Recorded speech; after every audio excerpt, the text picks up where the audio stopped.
Hello everybody, you already know my name. Anyways, today's video is going to be a little special because this video is for a grade. So I hope you enjoy it, yeah. Act 1, how the Renaissance basically started. Yeah. In the 1300s, change came around, and even though church was still important, other subjects like law, medicine, philosophy, engineering, and science had become a trend. Around this time, there was a movement called the Renaissance, and a bunch of the middle class moved to town so they could have a better opportunity in the trade industries. Renaissance started in English, France, and Spain, and it spread all over, like this merchant. Hi, I can finally get the wine my friend from a long distance was talking about. Yes, that's very good.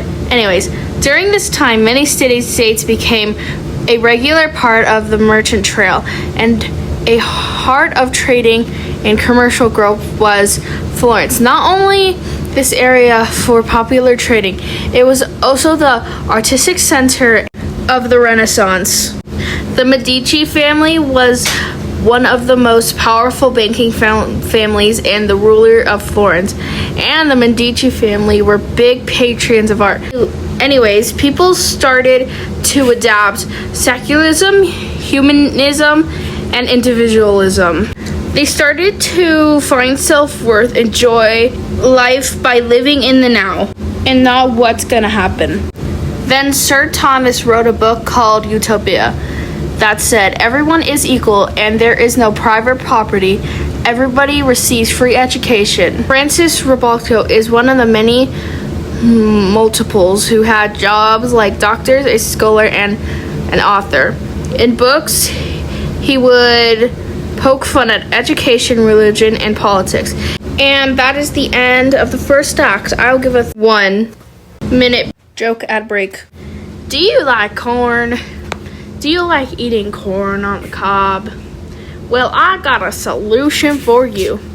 Now introducing the cob corner. Just grab a piece of corn on the cob and then grab the cob corner and cob corner it. Available at 864-384-8776-589. If you want your money back, call this number. Or if you want to try the cob corner, then call this number. And if you call now, you will get a 20% discount. This is not a real item. Warnings include, this is not a real item, 1. And you might get too obsessed. And that's all. Act 2, Art and Literature. The Renaissance had more realism in it, and it was not only religious, it had more freedom, and there was a thing called linear perspective.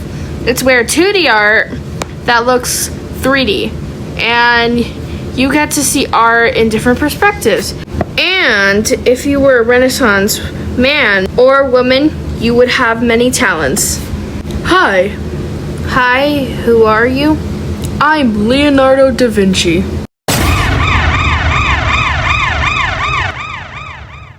Hi, Leonardo. So why are you so important? I'm important because I was talented in a lot of stuff like painting, engineering, architecture, and music. I made theories. I studied the human body, and I made the Mona Lisa. The Mona Lisa! That's very, very Sigma. Anyways, wait. Who are you? I'm Michelangelo. Okay, Michelangelo, why are you important?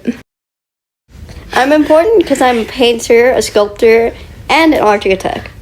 And I was as good as a poet. And all my stuff felt real and not fake. And Pope Julius asked me to paint a bunch of biblical stories, like frescoes like The Last Judgment. With the Renaissance. A new Renaissance man named Jacques Elver dazzled with realism eye scenes. Then there was Peter Paul Rubens, who was a humanist, artist, and diplomatist. His paintings had mythological and Bible and classic stuff in his art. A lot of Europe was still recovering from the Black Death, and eventually a lot of the surrounding cities with Hello. Hi. What's your name? My name is Albert Dutcher. Hi, Albert Dutch. Now, why are you important? This is kind of getting annoying to keep doing this. Well, I was sometimes called the Leonardo of the North for my wide-range interest, and I had a very good artistic skill. I went up on a trip to Italy, and then I brought back many new art skills. Then I helped in the Renaissance. That's cool. Anyways, a man called Leon Albert called architecture a social art. So basically something beautiful is also useful, and a bunch of Renaissance architecture would use Greek classics and Roman architecture. Then a person named Philip Burchell studied a bunch of old buildings, then built the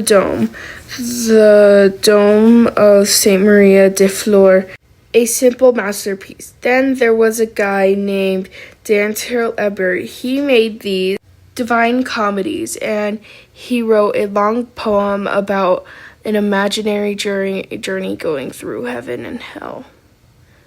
Hi. Hello, I'm William Shakespeare. Cool. Tell me why you're important. Well, I have written 37 plays/comedies, histories, and tragedies. I also did some poems and sonnets, and I mock human weakness like in my many plays. Cool. Anyways, there's a Spanish author named Miguel de Cervantes who lived around the same time as Shakespeare. He made a novel, Don Quixote, and in the book there is a character that believes he is supposed to become a knight and to wrong every right. Calvet's novel is a tale of honor and satire, and that is the end of Act 2. I will give a 1-minute joke ad break. Are you rich? So, well, I have the product for you. Silk. You can get silk pajamas and silk dresses. And call this number, call 857-634-8775 to purchase your order today. And if you don't like silk, well, you're probably poor anyway. You can't say that, remember? We have to get customers in.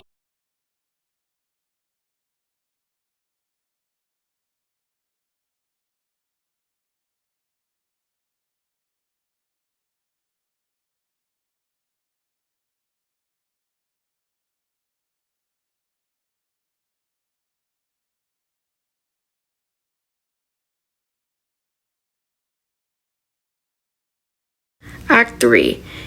Impact of the Renaissance.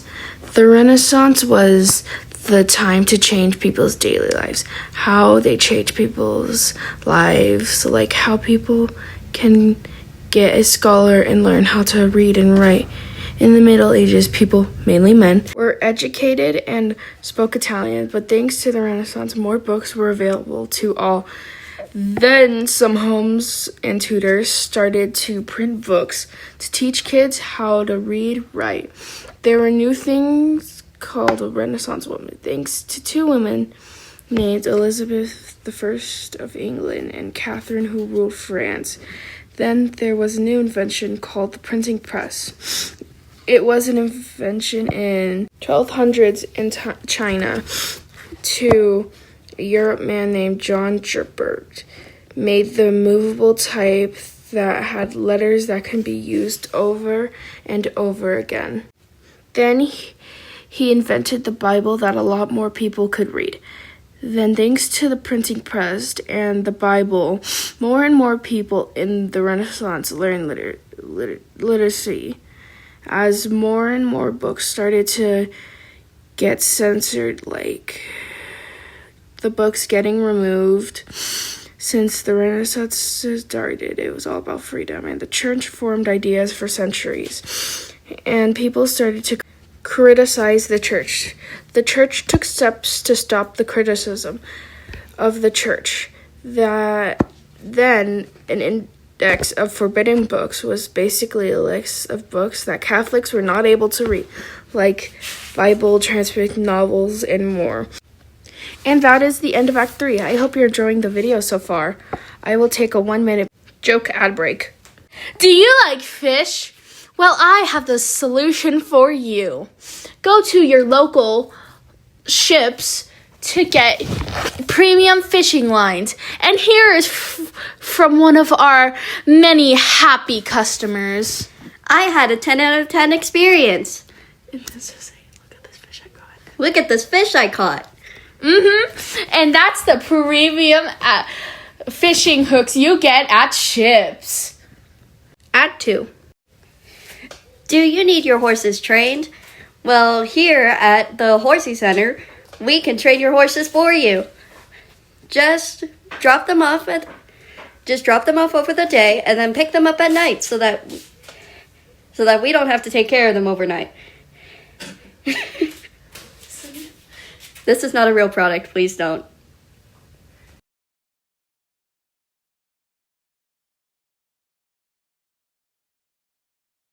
Act 4, Reform and Recreation. So, in the Northern Europe, humanists made the Reformation a religion movement for the Catholic Church. There was an important leader of the Reformation named Martin Luther. In German universities were spreading ideas to the Northern Europe humanists, and a lot of these wanted to change the church, but Luther gave stronger challenge. Then on one day he went to Rome, and he thought the Catholic Church was not only concerned about taking the people's money than saving their souls. Then one day he put up 95 things he thought were wrong about the Catholic Church. In the city of Martin Luther's words was put on trial, and he was told to take back what he wrote. He felt getting taken advantage of, so he declined to take back what he wrote, and he was considered an outlaw. But people were calling him a hero for what he did. After what he did, a lot of people became Protestants. Calvin wrote of a dictatorial election, which was that salvation was not a human's decision, but God's decision. Calvin also wants a city of God, where people, cities, law, and also God law, and set up for kids' education. In the 15th century, new translations of the Bible in many languages, and William Tyndale translating the Bible from Greek to English to the Council Trenton took place over 20 years, and finally affirmed that people had a free will. The Institute policy said people who committed heresy would be forced to confess, and Spain banned all Jews. Later in 15, the Marcos. That is the end. I will give a 1-minute ad break. Do you need bug spray? Well, we have the bug spray you need. Lice. Lice is a premium product that makes sure all the lice that you have goes away. And if it doesn't, that sucks for you. Grow up. Anyways, I hope you enjoy this product. Just call here, 843-833-8242. And that will be all.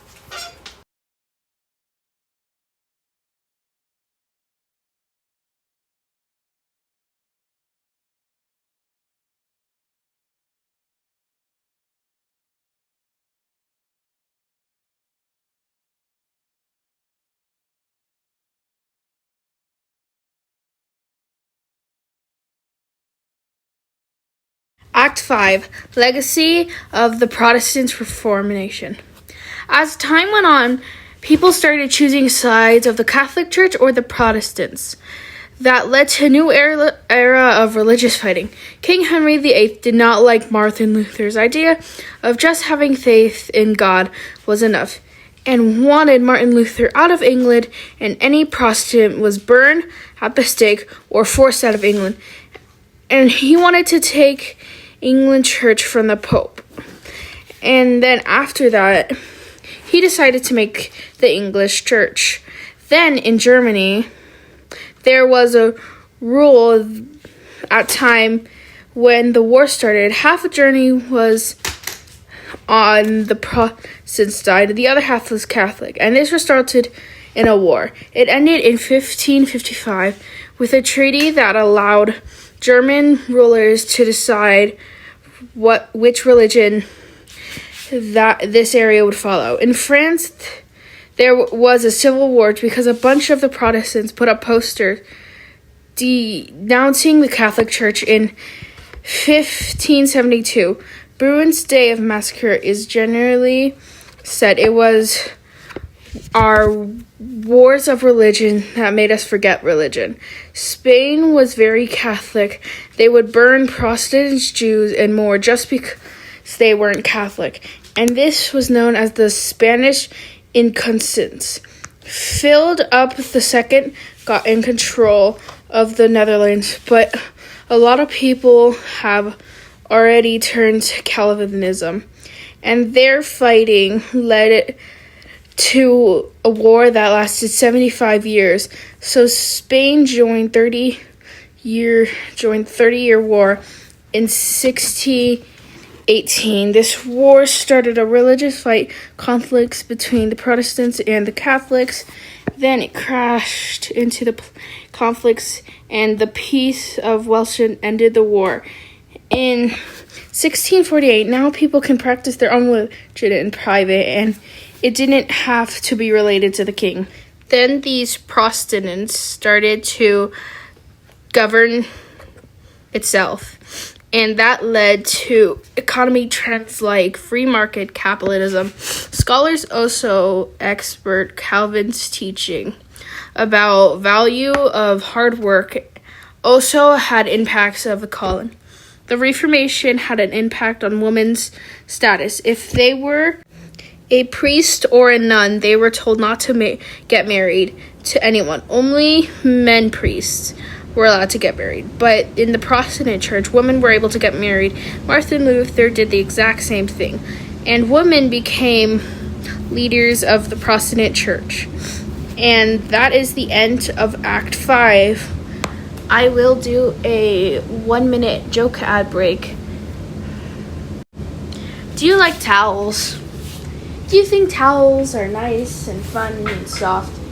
Do you sometimes get towels just because that sometimes you forget your blanket's on the floor and the closest thing you have that's next to your bed at the current moment is a towel, so you just buy one or grab that one? Introducing the soft towel. It's a towel that's softer than normal. So then when you fall asleep and your blanket is way too far off because you flung it off when you fell asleep, just get this. It's a good substitute. It's nice, soft, and it's fun.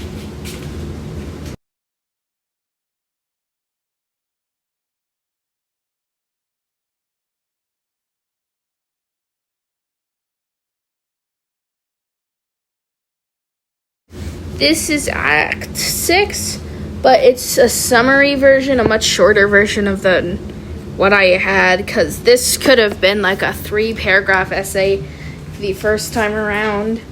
And to keep the video relatively short, I'll just short it down. So, in summary, these people from a long time ago in Greece, started to question the universe, if there was the Greek gods and stuff like that. Then in medieval times, only the Muslims and the Jews were doing that. Then in the Renaissance era, people were questioning all this stuff. Then there was a guy named Galto. Is it Galto? I think it's Galto. Anyways, he spent like 25 years tracking the sun, moon, and earth to see if it was true that the earth was in the center of the universe. That was not true. The sun is, actually. And he made that conclusion. The church thought that was heresy. I think, oh yeah, and then there was a guy named Newton. He dropped an apple off a tree or something like that and learned gravity. Then there were like two guys who, I can't really remember their names. Francis Bacon, one was one of them. The other one, I think it's Dallas something.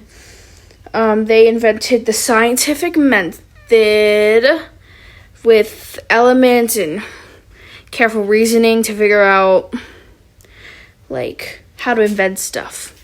And during this, they created new tools, like the telescope, to see smaller objects from a closer distance with this thing. And a thermometer, which was used to tell the temperature and I think the weather. And that is the end. Well, not the end, but it now time for bloopers. A lot of Hi, I can finally get the one. We're educated.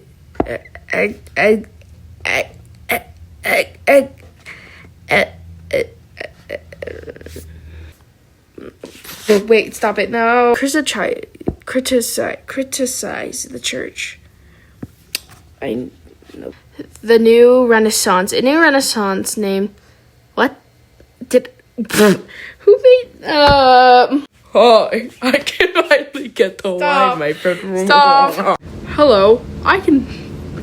That sounds awful. Dazzled. Realistic dabble eye scenes. I messed that line up.